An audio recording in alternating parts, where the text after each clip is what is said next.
Hello guys! So, ang mga lipstick na to, pahid ng mga anak ko yan. So, hello! This is another day of paglilinis.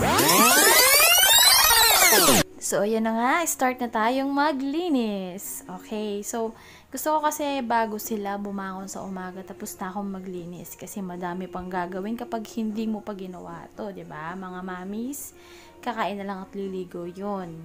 So, ito na nga, dito natutulog si Howard sa labas, kasama minsan si LJ, kasi sa loob ng kwarto, minsan hindi mo maiunat yung sarili mo kasi, alam mo na, kapag may mga bata ka, iba't ibang pwesto yung inyong higaan, ayan.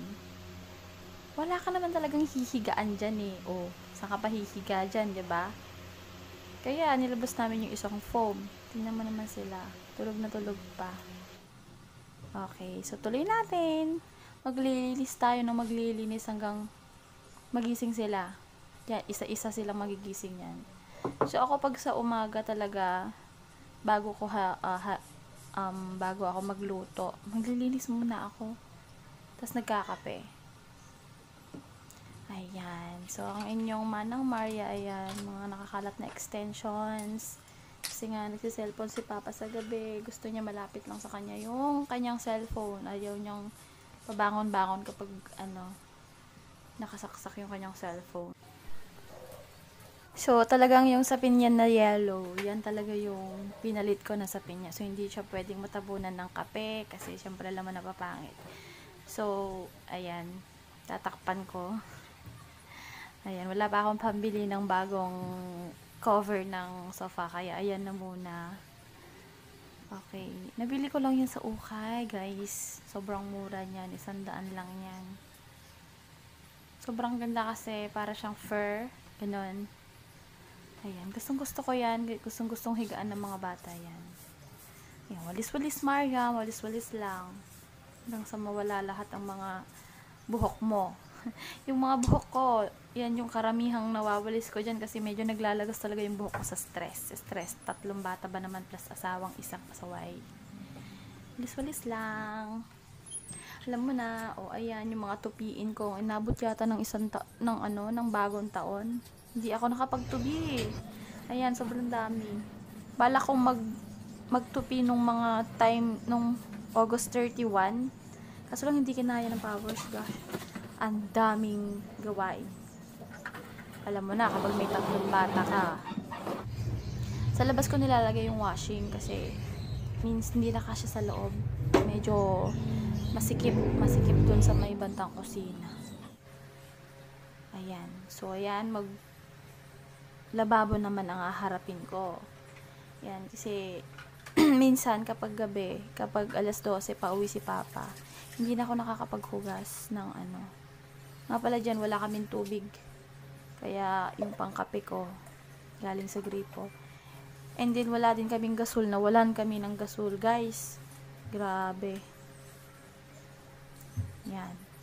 Manang na si Manang Maria.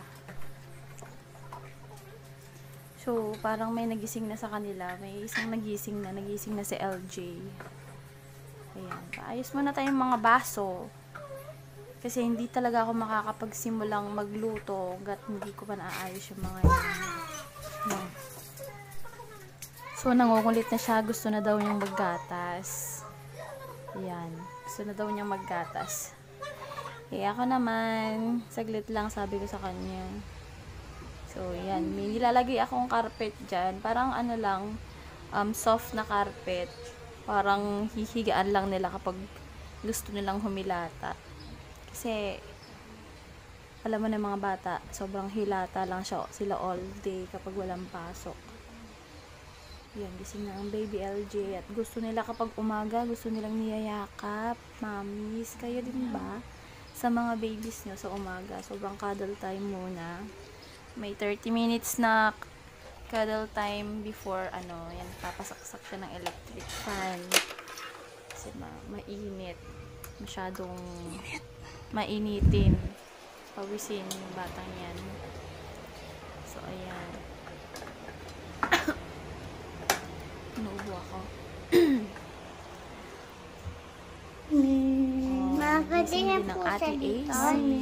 Good morning, Ate AC. po siya dito? Apo, pwede lang. Good morning. Morning! So, medyo masungit siya ngayon kasi siguro nahuli na naman siya sa paggising. Ganun siya eh. Kapag nahuhuli siya sa paggising, medyo nagsusungit siya. Ayan. So, tingnan nyo naman yung gahaba ng anak ko sa height ko. Malapit nang hindi ko siya mabuhat. Gusto niya yan, nagpapa-baby lagi. Kahit na medyo, ano na siya, may mga kapatid na siyang dalawa. So, ayan, gustong-gusto niya yung ganyan. Kayo ba, mami, sa umaga yung mga babies nyo? Kahit yung mga panganay nyo, ginaganyan niya pa rin ba? Saan? Ano? Saan? Dito ta. Hala!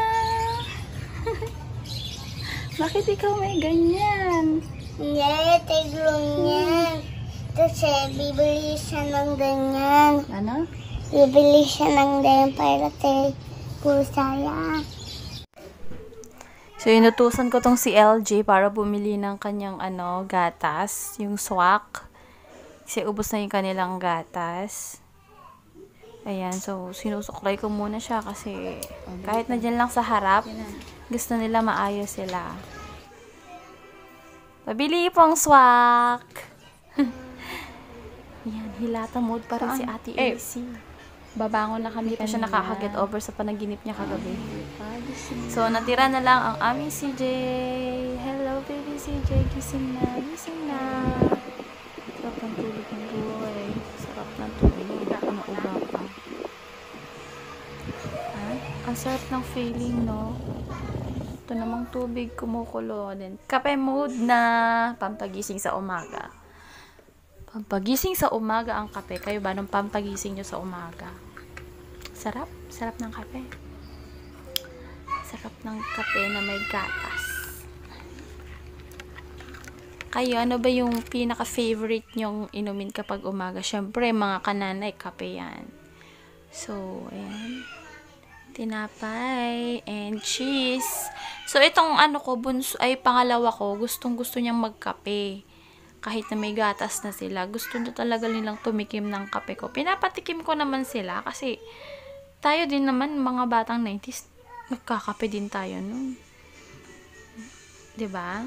Yung mga ibang nanay lang talaga ayaw patikimin ng kape. Pero yung mga anak ko, nakakatikim ng kape ang mga yan. Nakakatikim sila ng kape kahit pa maggatas sa mga yan. Kapag nagkakape ako, gustong-gusto nilang magkape. So, ayun lang guys. See you next time.